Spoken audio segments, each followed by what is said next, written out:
see humans. I've got lots of stuff to show you. And you don't have to do anything except fire up those brain cells. Because I'm going to take you to some fascinating places, like inside an atom. In the generating plant next door, they're smashing neutrons into atoms to produce millions of watts of electricity every day. Enough power for all the computers and coffee makers and all the homes and schools and even all the businesses in a city the size of Detroit. But for now, Dr. Nate's laboratory. He's very do all my experiments. Like the hair? We'll see how we produce nuclear energy through a process called fission. What? Oh, no, not that. That's fishing. Like catching a fish. Wrong. I'm talking about fission. Like this. Nuclear fission. Okay, now pay attention, because we're entering a science zone, and I don't want to lose you. Nuclear fission. Got that? Starts with an element called uranium. When the uranium atom splits, it releases neutrons. Those wild and crazy neutrons just might hit another atom. What's released is lots of energy in the form of heat. Still with me? Good. There's a lot of smashing and crashing and splitting here, and I don't want you wandering off on your own. When we split uranium into two atoms, that releases new neutrons. Those neutrons step right up to the plate and begin to play out the uranium atom. Kind of like bumper cars. You know, you hit me and then I hit him and then he hits you and then... Well, anyway, all this striking and splitting and releasing energy and heat keeps going in what we call a chain reaction.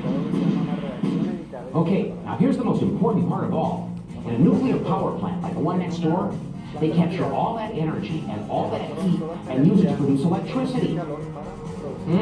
What's that? Where does the uranium come from? I knew you'd ask, and it just so happens I've got the answer. Watch. Uranium ore occurs naturally underground, like coal or diamonds. Workers mine the uranium ore, and other workers crush and process it to extract uranium-235. Then, that high-grade uranium-235 is changed into a powder and made into fuel pellets. Each pellet is about the size of the end of your finger, and it can generate as much energy as a ton of coal. I knew you'd be impressed. A little pellet this size compared to a big pile of coal. Quite a difference, huh? Dozens of pellets are packed into metal tubes called fuel rods. Each fuel rod is about a half an inch in diameter, about the same size around as a quarter, but 12 to 14 feet long. That's about as tall as a basketball player, with another basketball player standing on his shoulders. We take about 200 fuel rods, assemble them in bundles. Then we insert the bundles into the core of the nuclear reactor in the power plant. Time for a pop quiz. What's the difference between fission and a nuclear reaction?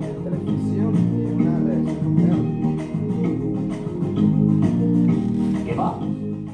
Fission is when a uranium atom is struck and it splits. A nuclear reaction is what happens when the neutrons released by that split strike other atoms, which in turn hit more atoms, triggering more splits. Chain reaction. Like they say, simple, but not easy. These people are working right at the heart of a nuclear power plant. They're taking out the used fuel assemblies and replacing them with fresh ones. The new fuel assemblies will keep on producing energy for a long time, and that means years of safe, affordable electric energy. So, just how do we control this nuclear reaction? It's a good thing you asked. Control rods are inserted into some of the fuel assemblies. These control rods absorb those wild and crazy neutrons and stop the chain reaction.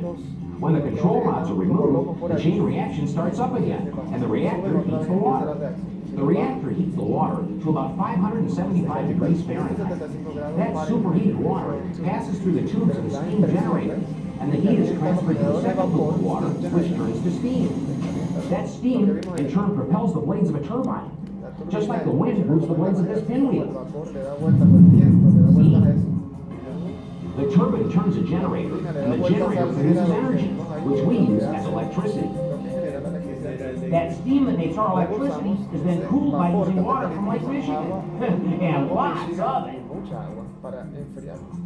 There are 3 16-foot intake pipes 1/2 mile out in Lake Michigan that bring in over 1.5 million gallons of water per minute when both reactors are at full power. Okay, now brace yourself. Here comes a quick summary.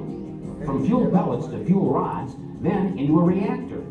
The nuclear reaction produces heat that heats water. The second loop of water turns to steam. The steam turns the blades of a turbine generator, and presto, we've got energy. But wait, we're working with lots of big-time stuff here. Nuclear fission, a big reactor, superheated water. How safe is all this? What a smart question. And it just so happens, I know that. And for a small fee, I'll share that information with you. But first, a message from our sponsor. Hi, folks. Fooled you, didn't I? It's me, Nate. Okay, we're inside the generating plant right next door to where you are. Most people don't get to see this place. But because you're special, I'm going to take you inside. Come on. Ah, mira. Sí, es como un aeropuerto. Te quitas zapatos, todo. Todo eso que están las You want to know about turbinas, safety? son las turbinas. I'll show you safety. Todos los tubos que We're going to vienen talk to ahí. some experts, the people who actually work here, about what kind of safety precautions they use inside the plant. No, that's not right. Let me fix that. That's better. We invest tremendous resources in our training programs. We have a modern training center that includes labs, high-tech classrooms, 2 full-scope simulators, and a highly skilled team of instructors who train our workforce to operate and maintain the plant to the highest safety standards. The nuclear industry is heavily proceduralized. We have a way to do everything. We don't just make up the processes as we go along. But wait, there's more. People licensed to operate this facility are the best in the industry. They also have to go through an 18-month-long in-depth training program that includes classroom, simulator, and in-field work. In fact, I personally believe that this is the safest form of mass generation of electricity we have.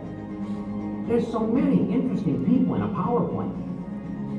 Every worker understands and knows they have the ability to stop a job with a safety question or safety concern. We are here to make sure that we operate the plant as safely as possible, because what you want to do most of all is safeguard the health and safety of the public while producing electricity. How about that? There are a variety of ways, some of which you may be familiar with, that would protect people from radiation. For example, if you had an x-ray at the dentist, you'll notice that before they do the x-ray, they place a lead apron over your body. That's to protect you from the radiation. We use similar methods here at the Cook plant. For example, we also use lead shield to protect workers. We use water shield. Water is a very good source for attenuating or shielding from radiation. And lastly, something that you can see at any visit to the Cook plant are the containment structures. 3.5 feet thick of concrete, which also protects individuals from radiation. You see, safety is very important to everyone. How do you like this shot from my album of photo souvenirs? Next, I'd like slides from my vacation. This is the Cook nuclear plant right here. Lake Michigan is on one side, and we're here on the other. Here, we take the power coming out of the generator and step it up to a higher voltage. That's because it's more efficient to transmit power over long distances when it's at a high voltage. What's that? Oh, you want the exact numbers, huh? Well, Smarty, you're just lucky I have them. In this case, power comes out of the Cook nuclear plant at 26,000 volts. We step it up to 345,000 volts from Unit 1 and 765,000 volts from Unit 2. This power goes to a switch yard where we connect to a giant power grid. The AEP power grid furnishes power to more than 11 million people in 11 states. That grid is connected to other power systems throughout the Midwest. You know, the head bone's connected to the neck bone's connected to the... Okay, never mind. But seriously, folks, the people who designed the Cook plant gave it a low profile so it fits right into these beautiful Lake Michigan dunes. We even have nature trails here, which you'll learn more about in a few minutes. But first, we'll show you a giant model of our generating plant. It's really cool the way it rotates to show step by step how nuclear fuel generates electricity. Okay, partner, move along to their next stop. See you in a few minutes.